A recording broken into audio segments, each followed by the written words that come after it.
Dawson derby, but that's gone now. It's a Johnson derby. How excited are you?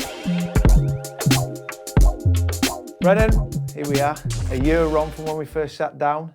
How would you reflect on your first year? One on your performance and one settling in. Definitely the settling in. I think that's pretty much done now. I feel really good here. Also me, like performance-wise, I think I've learnt a lot. I think it's another year in this system where things take maybe a little bit longer to get used to, but I think I'm going forward in a positive way. We certainly are. 6 goals in 9 Premier League appearances. What do you put that down to? I think a lot of things, a lot of work on the training pitch, bit of luck, being in the right areas, just feeling more comfortable out there. I think, yeah, probably down to them 3 things, I think. You said luck there. I don't put it down to luck, Brennan. I've played with you. I see you on a daily basis. Is that something that Ange works on? If it's Sonny down the left, Werner down the left, you have to come in from the right because you've had so many of them goals in the last 6 that just look like it's worked on the training ground. Yeah, no, definitely that. I think even last season I scored a few like that, but the amount of times that I wasn't there and I was made aware of that after the game. I think it's something that does annoy the manager if balls are getting whipped quite fast and the other winger isn't there. So this season it was kind of my aim, position-wise, always to be in a position to score a tap-in because the goals where the back stick is where you just have to be because it's the best chance that the team can get an easy goal and it can be important. So, yeah, I think this season I've wanted to make it a clear ambition of mine to always be at the back post. Everyone's talking about Tottenham being the most entertaining team in the Premier League. How good is that, being a forward player playing in this team? Yeah, it's amazing. I think watching us, we play really entertaining football, really fast, dynamic football, and I think it's now just about us making sure every game we bring the same like ruthless edge and clinicalness. It's a bit of pressure, but it's a good pressure on us to really keep the goals coming in and keep creating chances. How much is that down to Ange? Because people have sometimes talked about consistency in this team, but how much credit does Ange deserve because he never changed the way he plays? Yeah, I think a lot of credit. I think it's always based on the system that we play, is how we get the chances, and how we do these great performances is always kind of based on the system that he wants us to play. So, yeah, when things aren't going too well, I think it's quite obvious to tell when we're not at it, and it is frustrating. But I think when the system is right, and it's kind of just on us to keep pushing and try and be more consistent.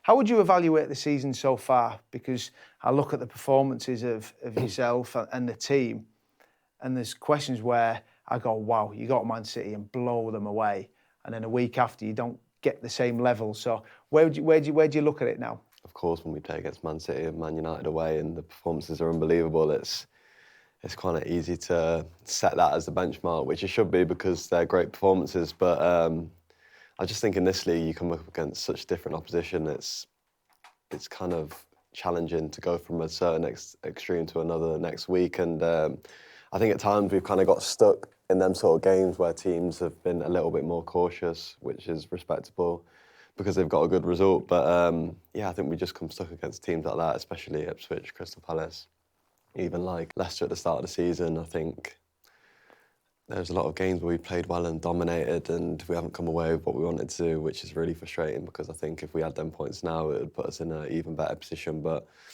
listen, the season's still not even halfway through, and I think overall performance-wise, I think we find ourselves dominating most weeks. So now it's really just about us trying to be ruthless, trying to get the goals, put games to bed, and really tighten up defensively if we can. Chelsea at the weekend. How excited are that, and what do you expect from a Chelsea team? Because I was at the game last year when it was a crazy game. Yeah. Are we expecting more of that on Sunday?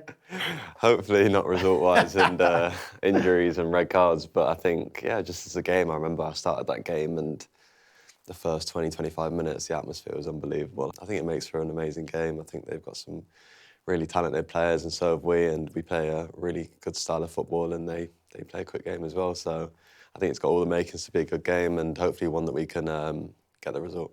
Certainly expecting goals, Bren. Yeah. What can you look at the end of the season? What will be a good season for you individually and as a team?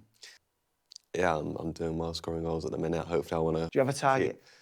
My target's always double figures, but hopefully I can keep pushing and get through that. And then after that, it's just kind of a bonus kind of thing. But try and win a trophy, I think that's massive for us, and especially in the league, really kick on, because we know we can dominate teams and we can put a run together. So it's just about kind of when we do hit our stride, being really consistent and trying to get back to winning ways for as much as we can possible. So yeah, I think that that'll be our targets for the season. Brent, good luck at the weekend. Keep that goal scoring run going, mate. Good luck. Thank you.